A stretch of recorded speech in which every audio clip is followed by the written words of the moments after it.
好，那跟各位同学介绍了那么多我们实验室的最新发现之后呢，接下来跟各位同学分享一下，接下来我们有哪些实验值得我们再去进一步的探讨。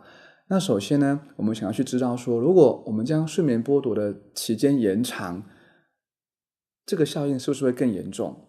那第二个，我们也想去探讨说，睡眠剥夺是一个可回复的一个情况吗？换句话说，如果在一段时间的睡眠剥夺之后，我好好睡个觉，有没有可能把这些伤害减到最低，或者是说可以让伤害恢复到原本之前的样子？那第三个，我们也有兴趣去探讨说，睡眠剥夺所造成的伤害有没有所谓的一个 gender difference， 有没有性别差异？换句话说呢，男性或女性哪一个性别更容易遭受睡眠剥夺所影响？那最后，我们既然已经知道了睡眠剥夺无可避免的会对生物体的心脏循环功能，会对生物体的代谢功能，会对生物体的认知功能造成影响，那有没有哪一些物质可以去帮助我们把影响降到最低？甚至是说，当我们不得不睡眠剥夺的时候呢，比如说因为工作、因为读书而不得不减少我们睡眠时间的时候，有没有哪一些物质的补充可以让我们的伤害降到最低？那最后呢，就如同我们刚刚所看到的，这些所谓睡眠剥夺对子代的影响，有没有更进一步的一个深入探讨？这都是我们接下来所要探讨的问题。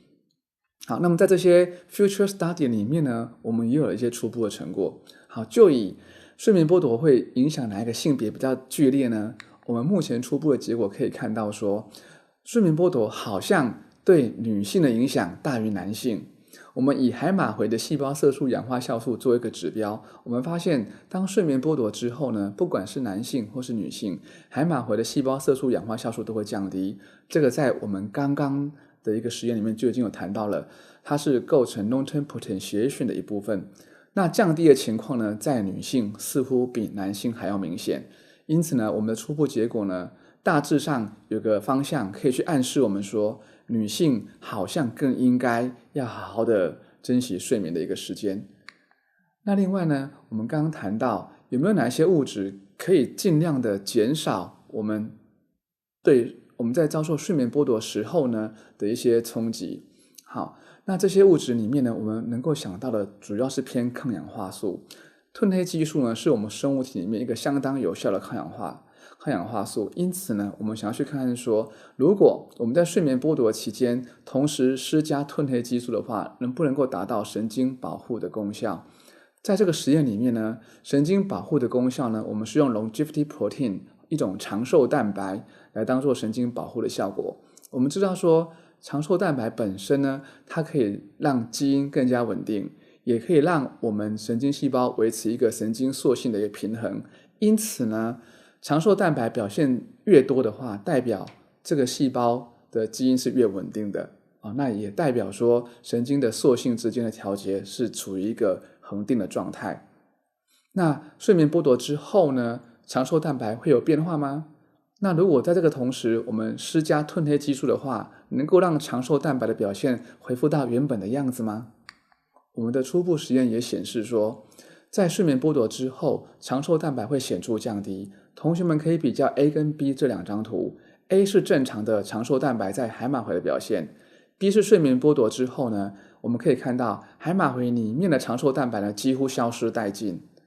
那同时呢，如果我们在睡眠剥夺的期间呢，同时给予不同剂量的褪黑激素，我们可以发现，只要褪黑激素的施加，长寿蛋白就可以渐渐回来。我们从 F 图可以看到，如果我们在睡眠剥夺的期间呢，同时给予每公斤100毫克的褪黑激素的话呢，就可以成功的让长寿蛋白的表现保持下来。换句话说，褪黑激素似乎可以去阻抗睡眠剥夺对我们所造成的影响。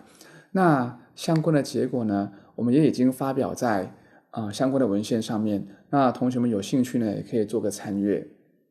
好，那以上呢是我们今天课程的主要内容。我们用大概40分钟的时间呢，跟同学介绍了睡眠的一些最基本的一些神经解剖学路径，那也跟同学们介绍到了睡眠剥夺的动物模式，那也跟同学们分享了我们实验室的最新发现，甚至最后呢，我们也提供几个将来可行的方向供同学们做参考。